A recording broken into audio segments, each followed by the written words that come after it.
Nestled inside the crater of a dormant volcano, Tower Hill Reserve was the first area in Victoria to be declared a national park back in 1892.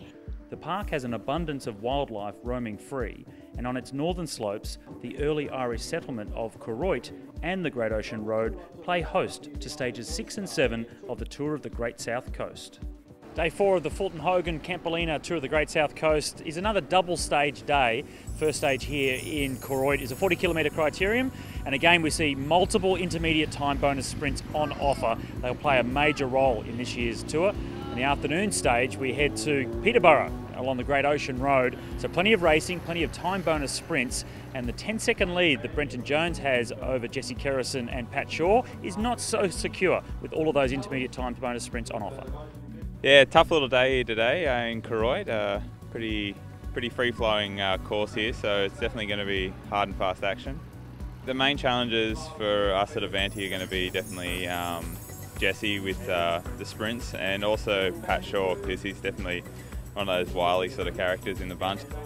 So many intermediates today, it's going to be pretty hard. There's a few people we're going to have to watch, but at this point of the tour, that's all I can see. We've got to go for the intermediates to get GC back, so it's going to be an aggressive race. The Koroit Crit's pretty much just a big rectangle. The back straight's very narrow, like maybe 3 people wide, so that's going to make it interesting. It's a quick run-in, long finishing straight, so we should see some lead-out trains going. Today's crit was a kind of a good square crit. We had nice wide straights, and in the back corner it got quite narrow. A little bit of wind, but not too much, bit of a headwind up the straight. At first tried to follow a few little moves and try and get away, but everything was coming back for the preem sprints, and I kind of figured I couldn't quite get there and get any bonus seconds against guys like Kerrison. It was just on from the gun, with plenty of intermediates on the line. Everyone was going for him that was up there on GC. Brenton had another strong ride. Pat Shaw as well was constantly up there. I unfortunately was struggling a bit today. I was hurting. As the race went on, the attacks did start to come from multiple teams, including Cadell Evans' former teammate Tim Rowe from the Budget Forklifts team. Decided to follow a few moves, and then towards the end, maybe 8 or so laps to go, I saw a couple of guys up the road, so I quickly just hit the bunch before a corner and got onto the back of them. And then 3 of us worked pretty well together there. We had 2 boys in the break, so we just worked, all 3 of us were just working, and last up was a bit of a gameplay.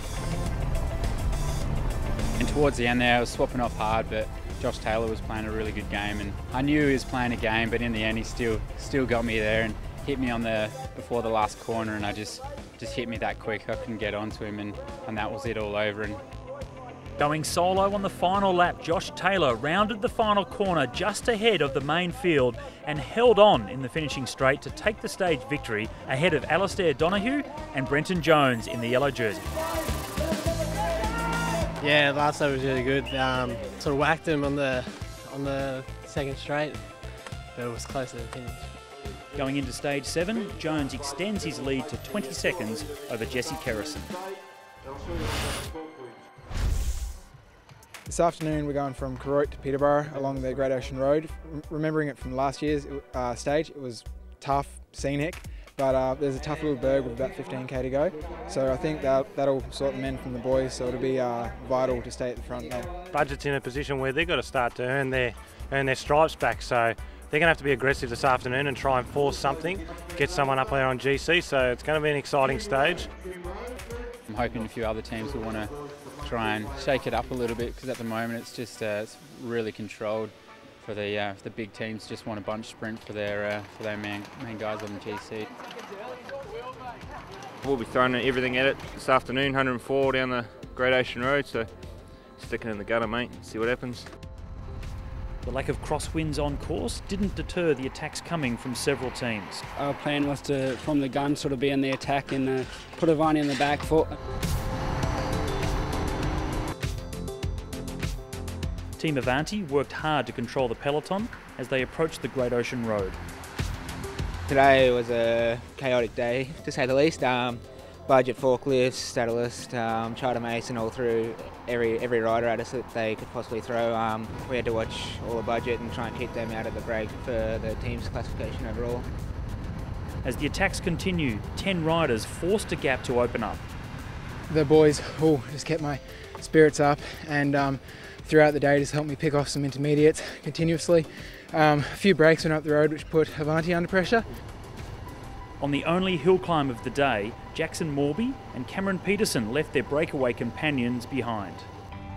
Up the KOM, Camo Peterson gave it a good old whack, and I came across to him, and yeah, I was feeling pretty good, and we agreed to work together.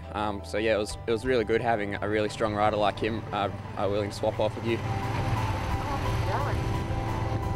As we hit the bottom of the climb, our main climber Timmy Rowe absolutely launched to put everyone under pressure, and I think it did the trick. There was guys just flying out the back, and I think it was lucky for him it slowed up a bit over the top, or else it would have been maybe 20-30 guys coming to the finish. The two leaders worked well together over several kilometres in the run into the finish, but it wouldn't be enough to hold off a fast-moving peloton. We're coming into the last 3K, and as it does, it's starting to get a bit hectic. Saoirse Retain took the front with maybe a K to go and really strung it out.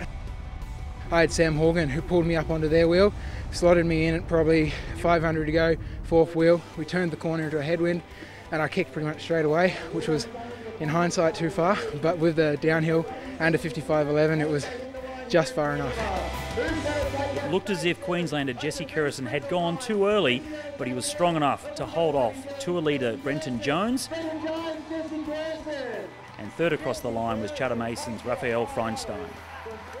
Managed to hold on, and it was one of those just pure relief moments as I went over the line. Managed to do it, so it's a great day.